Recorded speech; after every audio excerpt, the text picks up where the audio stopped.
From Pacifica, this is Democracy Now! Broadcasting from Philadelphia. My government, with the total commitment of our armed forces, has, in an unprecedented humanitarian operation, finally defeated the LTT militarily. Lankan military claims victory in its quarter-century civil war with the Tamil Tigers and claims its top leader has been killed. We'll get the latest. Then to Burma, where pro-democracy leader Aung San Suu Kyi is on trial. We'll take a look at media activism in Burma. If we are sitting and just being quiet and then just praying for change, that way the change will not come, freedom will not come.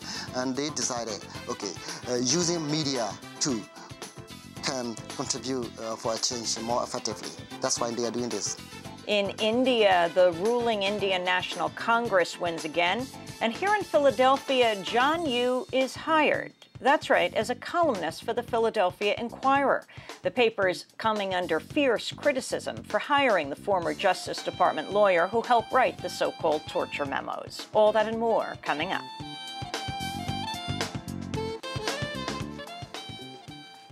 Welcome to Democracy Now!, democracynow.org, The War and Peace Report. I'm Amy Goodman. Sri Lanka's quarter-century-long civil war is in its final throes, with the militant group the Tamil Tigers almost completely defeated. The leader of the Tamil Tigers, Velupillai Prabhakaran, was reportedly killed earlier today while trying to flee in an ambulance. Several other senior Tamil Tigers have also been found dead. On Sunday, the Sri Lankan military claimed victory after the Tamil Tiger army said it was, quote, prepared to silence its guns and admitted the fighting had reached a bitter end. An estimated 8,000 civilians have been killed in Sri Lanka since January, when the military intensified its attack on the separatist group. We'll have more on Sri Lanka after headlines. GQ magazine has revealed former Defense Secretary Donald Rumsfeld repeatedly placed biblical quotes on President Bush's top-secret briefings during the early days of the invasion of Iraq.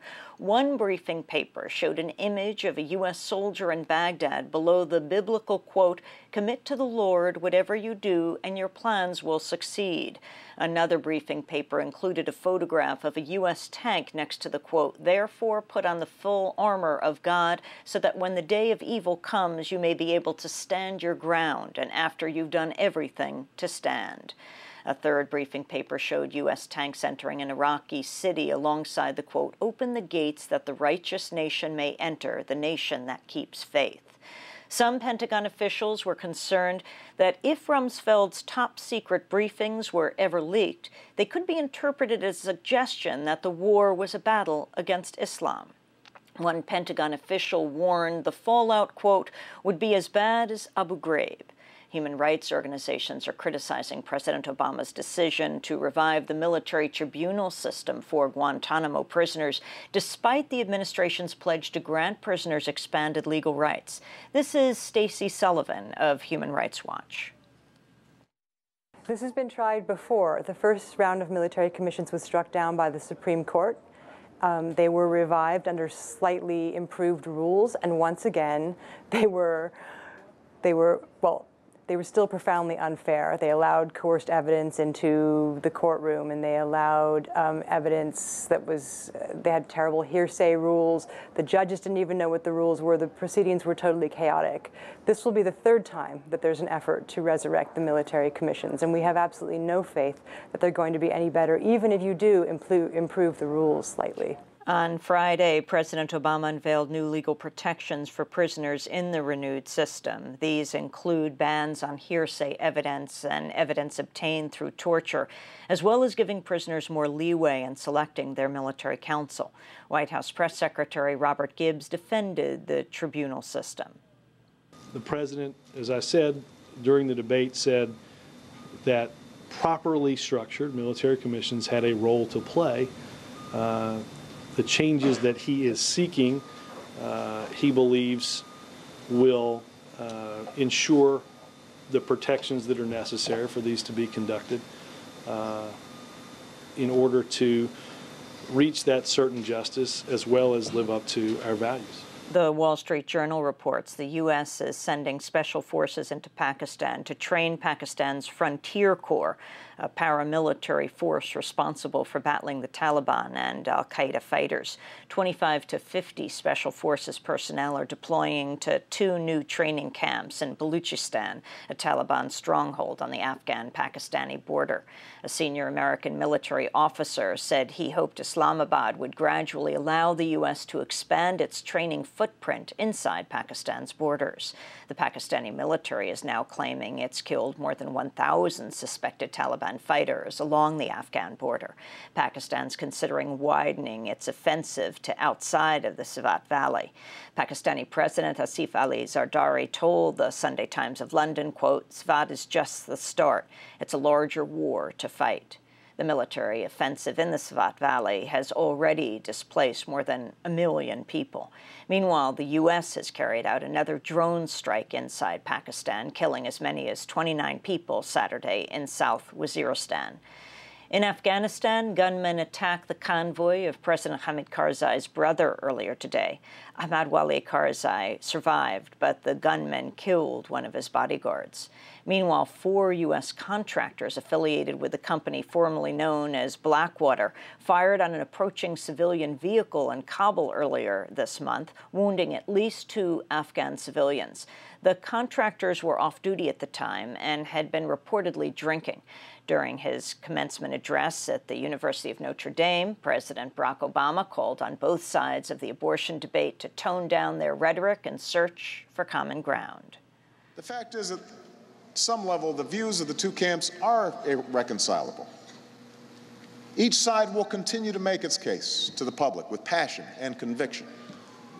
But surely we can do so without reducing those with differing views to caricature. About 40 people were arrested at Notre Dame Sunday protesting President Obama's support of abortion rights. Burmese pro-democracy leader Aung San Suu Kyi went on trial today on charges of breaking the conditions of her house arrest after a U.S. man swam to her home. If convicted, she faces a further 5 years in detention. Aung San Suu Kyi has spent most of the last 19 years in detention. We'll have more on Burma later in the broadcast.